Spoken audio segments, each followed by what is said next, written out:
plusieurs évangiles. Parce que nous parlons de l'évangile, mais là-bas, dans l'écriture, quand on lit, évangile selon Matthieu, Marc, Luc, Jean. Cela veut dire quoi, frère? Parce que nous disons, quand tu lis les choses en français, frère, et tu veux comprendre en français, c'est ça la mort. Jésus parlait aux Juifs dans une langue où les Juifs devaient comprendre. Dans Jean chapitre 8, Jésus dit, si le Fils vous a franchi, vous serez réellement libre. Mais les Juifs ont résisté. Nous sommes fils d'Abraham, on n'a jamais été esclave de quelqu'un. Jésus descend en bas, il dit, pourquoi comprenez-vous pas mon langage? Est-ce que vous attendez? Donc, dans l'évangile, aujourd'hui, c'est un problème de langage. Donc, quand tu lis les choses en français, tu ne peux pas comprendre parce qu'on ne prêche pas Dieu en français. Pour prêcher Dieu, il faut que Dieu puisse te prêter sa langue. Et Dieu a une langue qu'il parle, c'est ce que nous appelons l'interprétation. Est-ce que vous attendez ces choses? Prends Galates chapitre 1, verset 6. Allez-y vite, frère. Galates chapitre 1, verset 6. Galates chapitre 1, verset 6. Ouais. Je m'étonne que vous vous détournez si promptement de celui qui vous a appelé par la grâce de Christ pour passer à un autre évangile. Continue, frère. Verset 7. Non pas qu'il y ait un autre évangile, mais il y a des gens qui vous troublent et qui veulent renverser l'évangile de Christ. Attention, frère bien-aimé, Paul dit que je m'étonne si promptement parce que vous voulez vous détourner dans cet évangile. Non pas qu'il y ait un autre évangile, mais il y a des gens qui vous troublent pour renverser l'évangile de qui? De Christ. C'est-à-dire que quand nous disons évangile dans la parole, il n'y a pas 4, il n'y a pas 3, il n'y a pas 2, il n'y a qu'un seul évangile. C'est l'évangile de Christ, c'est ce que nous appelons l'évangile éternel. Est-ce que vous entendez ces choses? Maintenant, quand nous lisons la Bible, c'est que les gens disent Nouveau Testament, parce qu'à titre d'information, il n'y a pas deux testaments, parce qu'il n'y a qu'un seul testateur. Donc, s'il y a deux testaments, c'est-à-dire qu'il doit y avoir aussi deux morts. Il doit être constaté. Or, la mort de Jésus a été marquée à la croix de Golgotha. Est-ce que vous entendez ces choses?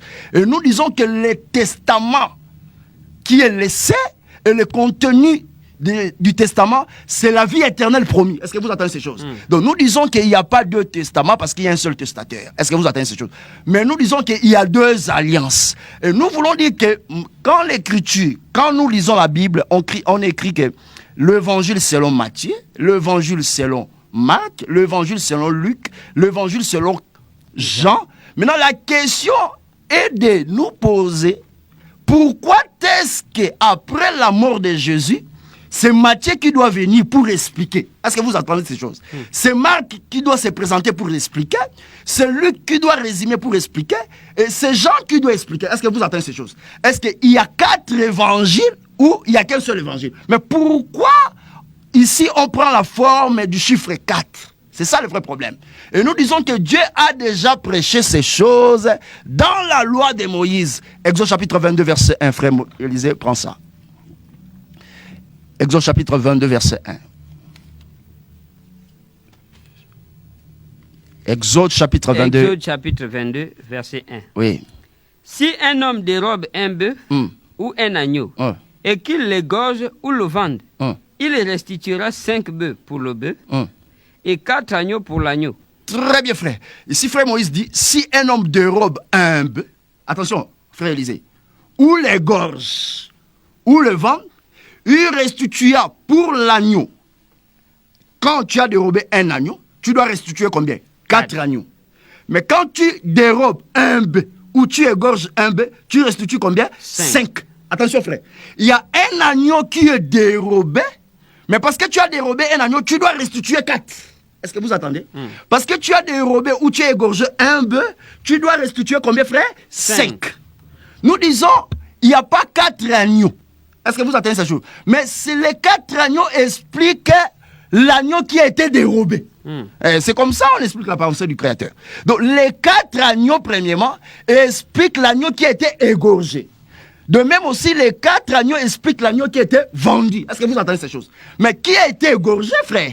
Qui a été vendu? Nous disons quand le père de Joseph envoya Joseph pour voir l'état des troupeaux et de ses frères.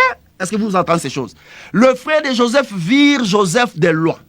Ils complotèrent contre Joseph. C'est-à-dire que avant que Joseph arrive dans le lieu où se trouvaient ses frères, la mort de Joseph a été déjà arrêtée en amont par ses frères.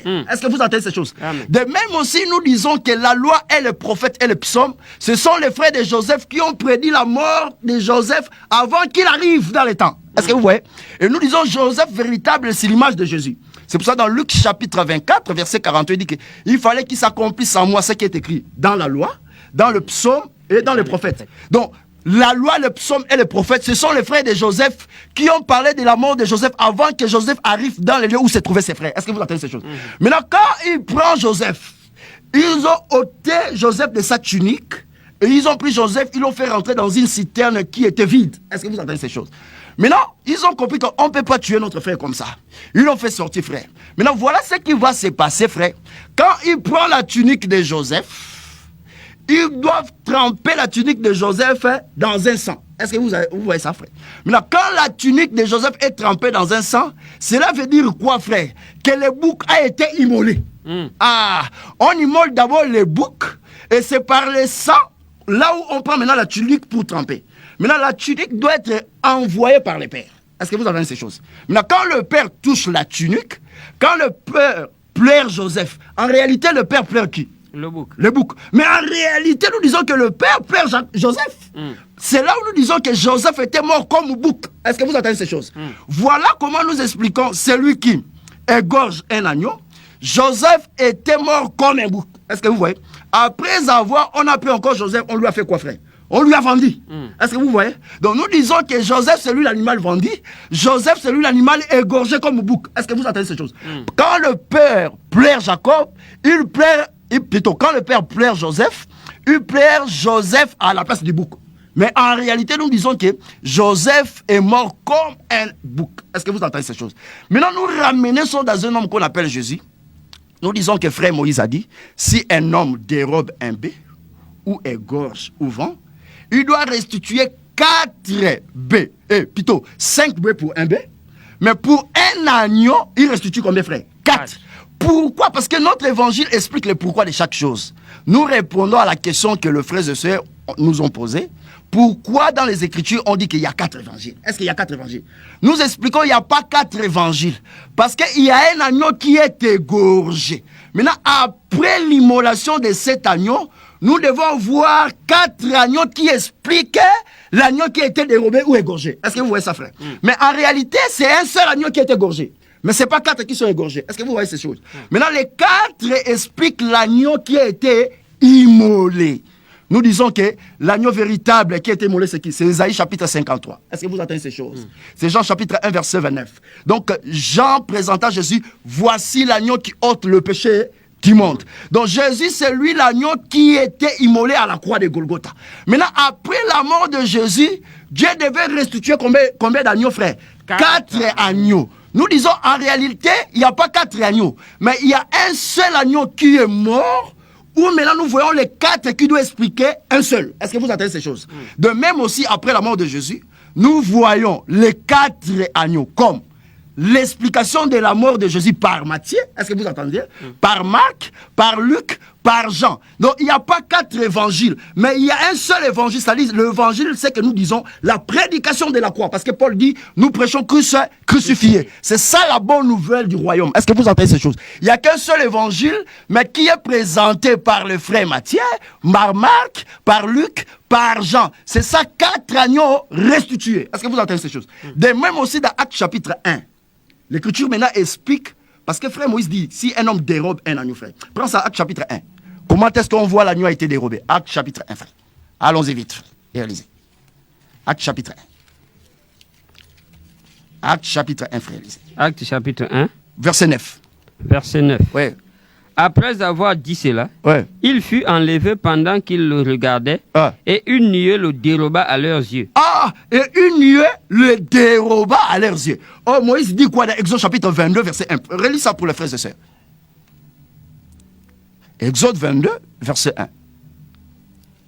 Allez-y vite, frère. Exode 22, verset 1. Oui. Si un homme dérobe un bœuf ou un agneau, et qu'il l'égorge ou le vende, il restituera 5 bœufs pour le bœuf. Voilà. Et 4 agneaux pour l'agneau. Voilà. Nous disons que voilà dans Actes chapitre 1, verset 9, voilà comment Dieu déroba, l'agneau déroba Jésus. C'est ça l'agneau dérobé. Maintenant, la restitution, c'est par les 4 agneaux. C'est ce que nous disons.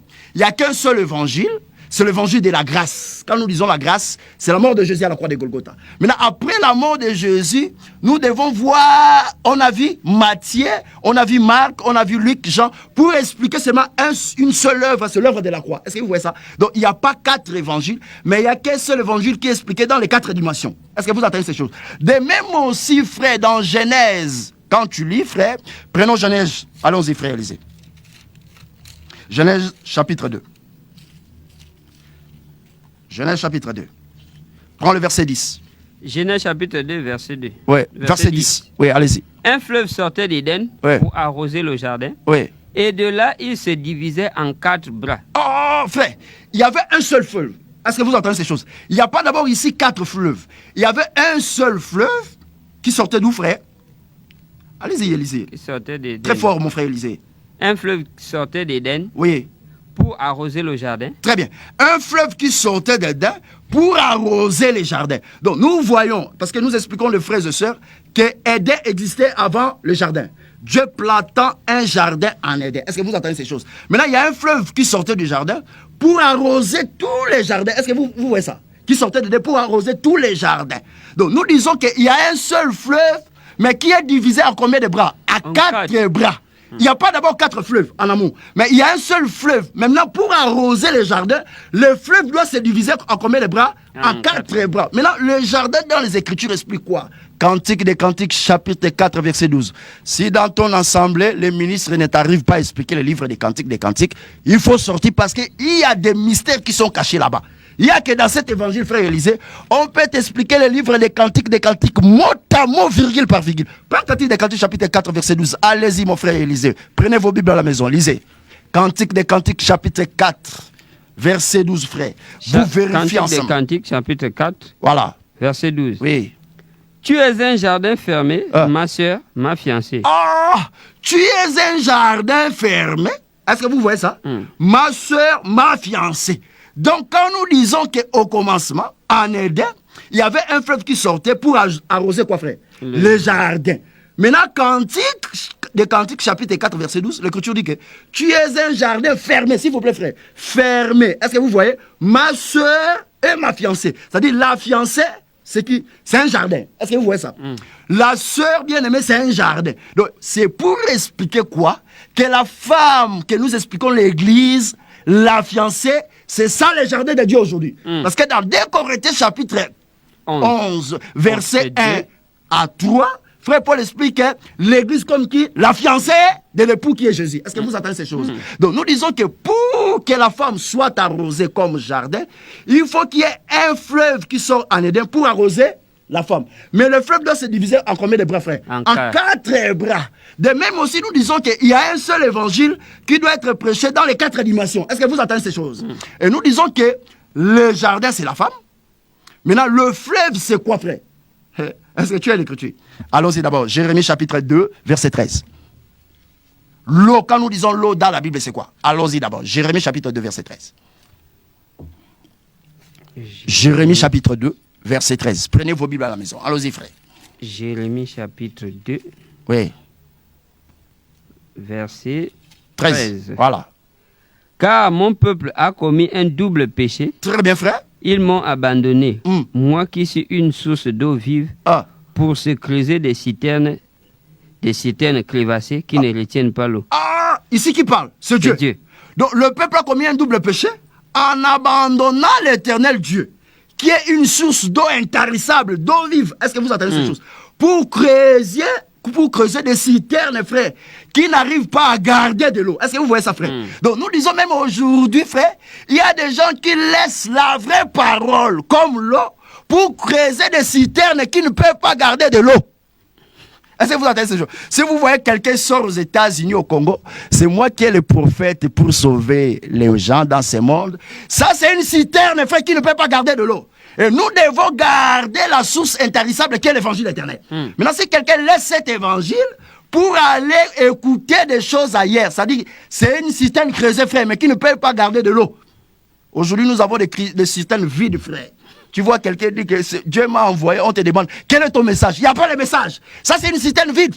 Est-ce que vous entendez ces choses, frère? Et nous disons que l'eau véritable, la source d'eau véritable explique d'abord Dieu. Est-ce que vous entendez ces choses? Maintenant, prenons Jean chapitre 7. Allons-y, frère. Verset 37. Allons-y vite, frère, lisez. Jean chapitre 7, verset 37. Jean chapitre 7. Verset 37. Verset 37. Oui. Le dernier jour, le grand jour de la fête, Jésus se tenant debout s'écria, si quelqu'un a soif, qu'il vienne à moi et qu'il boive. Voilà. Celui qui croit en moi, des fleuves d'eau vive couleront dans son sein, comme dit l'Écriture. Très bien, frère. Comment croire à Jésus et les sources d'eau vive doivent couler dans son sein? Est-ce que vous entendez ces choses? Donc Jésus était qui? Était la source d'eau vive. C'est-à-dire croire, c'est prendre de l'eau. Est-ce que vous voyez ça? Donc quand quelqu'un croit à la vraie parole, c'est-à-dire il reçoit de l'eau. Est-ce que vous entendez ces choses? Maintenant, nous disons ceci, qu'en Éden, il y avait un fleuve qui arrosait le jardin. Est-ce que vous voyez? Et nous disons, quand tu crois à Jésus, tu reçois de l'eau vive. Est-ce que vous entendez ces choses? Maintenant, il y a une écriture qui dit que l'eau, c'est la parole. Proverbe chapitre 18, verset 4. Allez-y vite, frère. Proverbe chapitre 18, verset 4. Proverbe chapitre 18. Verset 4. Verset 4. Oui. Les paroles de la bouche d'un homme sont des eaux profondes. Ah, les paroles de la bouche d'un homme sont des eaux profondes. Donc quand nous parlons de la parole, nous voyons l'eau. Est-ce que vous voyez? De même aussi Jésus devant la femme samaritaine, quand il demandait à la femme de l'eau, la femme dit qu'il n'y a pas une relation entre les Juifs et les Samaritains. Est-ce que vous entendez ces choses? Jésus dit, si tu connaissais les dons de Dieu, et que celui qui est devant toi, qui te demande de l'eau à boire, c'est toi qui seras la première personne à me demander de l'eau. Mais la femme a dit, mais tu n'as pas de quoi puiser, parce que le puits est profond. Est-ce que vous voyez? L'Écriture dit que les paroles dans la bouche d'un homme, ce sont des eaux profondes. La femme ne savait pas celui qui était devant. Il fallait que je sois là pour expliquer à cette femme que celui qui est devant toi, c'est une terre où Dieu a creusé un puits. Parce que Jésus devant la femme, parce que Dieu voulait creuser un puits. Quand il prend les corps et mes frères, c'est ça la terre. Là où il a creusé. Maintenant, la femme ne savait pas que c'est lui qui devait puiser en Jésus. Parce que Jésus était le véritable puits qui dépassait Jacob. Est-ce que vous entendez ces choses? Parce que quand Dieu a pris la terre, il a creusé dans un homme qu'on appelle Jésus. C'est en Jésus que nous devons boire de l'eau, frère. Pas dans un homme qui sort aux États-Unis, ni au Bénin. Est-ce que vous entendez ces choses? Donc c'est pour dire que l'eau qui arrosait les jardins, c'est la parole. Mais quand ce fleuve est divisé en 4 bras, c'est ce que frère Paul dit dans 1 Corinthiens chapitre 14, verset 6. Frère Élisée, prends ça. Nous expliquons le chiffre 4. Allez-y, frère. 1 Corinthiens chapitre 14, verset 6. Allez-y, mon frère Élisée. 1 Corinthiens chapitre 14, verset 6.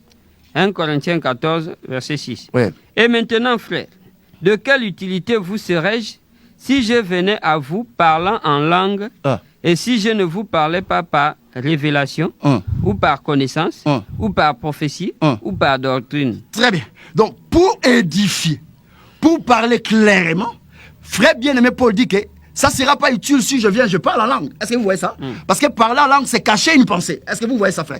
Maintenant, Paul dit que si je viens parler par la révélation, doctrine, prophétie et connaissance. Donc, nous voyons les 4 styles du parler. C'est ça, il y a un seul message. Il y a un seul fleuve qui est divisé en combien, frère Élisée? En 4 bras que nous expliquons les 4 styles du parler. C'est parler par la révélation, par la doctrine, par la connaissance et par la prophétie. Donc, de même aussi, nous disons qu'il n'y a pas 4 évangiles, mais il n'y a qu'un seul évangile qui doit être expliqué dans les 4 dimensions. Est-ce que vous avez vu ça, frère?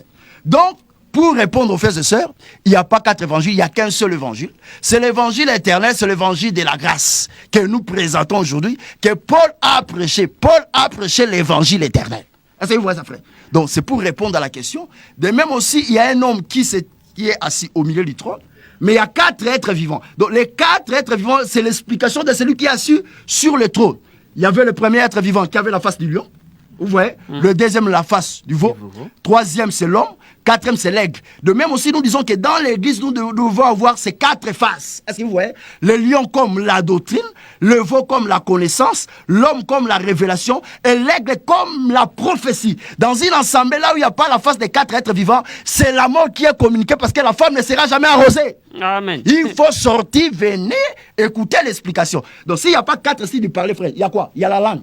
Donc nous disons qu'aujourd'hui dans les assemblées des hommes, les gens parlent la langue. Quand quelqu'un prend Jean chapitre 3, 16, il pense que c'est l'écriture le plus facile. Oh, Dieu aimait tout le monde. Oh, Dieu va sauver tout le monde. Là, il bégaye, il parle la langue. Mais quand nous donnons l'explication par la prophétie, révélation, connaissance, c'est là où la vie est communiquée. Que Dieu vous bénisse. Amen. Donc en résumé, s'il y a d'autres questions, on peut poursuivre parce que il y a plusieurs questions. Autre question. Voilà.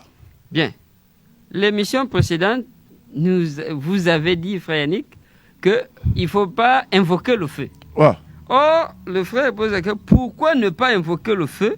Est-ce qu'on peut invoquer le feu? Est-ce qu'on peut invoquer le sang? Est-ce qu'on peut lier le diable? On peut lier les démons? Parce que nous avons vu Élie invoquer le feu. Donc, les frères ont cette confusion, ils veulent comprendre un peu. Pourquoi vous dites qu'on n'invoque pas le feu alors que vous avez vu Élie invoquer le feu?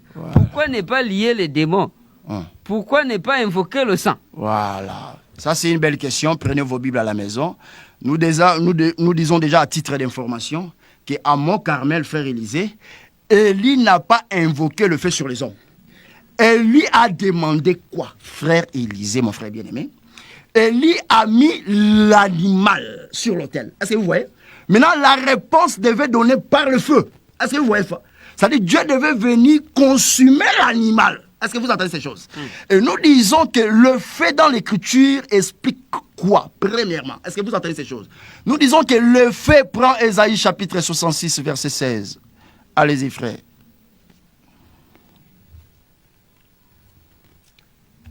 Ésaïe 66, verset 16. C'est par le feu que l'Éternel exerce ses jugements. C'est par son glaive qu'il châtie toute chair. Ah, voilà ce que l'Écriture dit. C'est par le feu que l'Éternel exerce ce jugement. C'est-à-dire que dans les Écritures, le fait, c'est l'expression de quoi, frère? De jugement. Mais Dieu ne peut pas juger s'il ne donne pas d'abord la parole.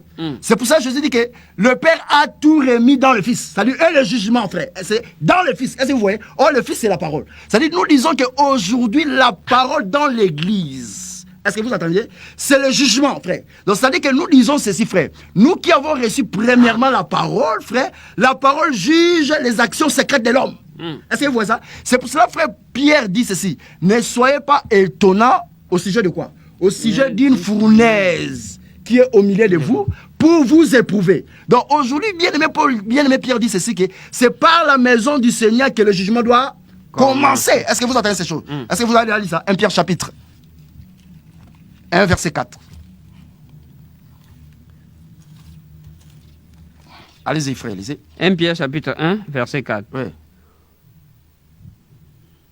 Vas-y. Pour un héritage qui ne se peut ni corrompre, ni souiller, ni flétrir, lequel vous est réservé dans les cieux. Très bien. À vous qui... Voilà. Prends 1 Pierre chapitre 4, verset 12. Allez-y, commencez par là. 1 Pierre chapitre 4, verset 12. Vas-y vite, frère. 1 Pierre chapitre 4, verset 12. Verset 12. Oui. Bien-aimés, ne soyez pas surpris comme d'une chose étrange qui vous arrive, de la fournaise qui est au milieu de vous pour vous éprouver.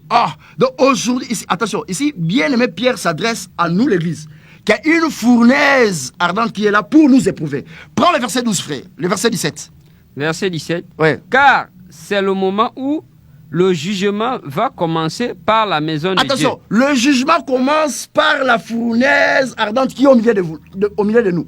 Ça dit quoi, frère? La parole de Dieu aujourd'hui juge l'homme par des tribulations. Est-ce que vous voyez? Dieu veut nous éprouver. Dieu veut nous tailler, frère. Vous voyez ces choses? Donc aujourd'hui, frère bien-aimé Pierre dit que c'est par la maison. Continue, frère, prends le verset 17.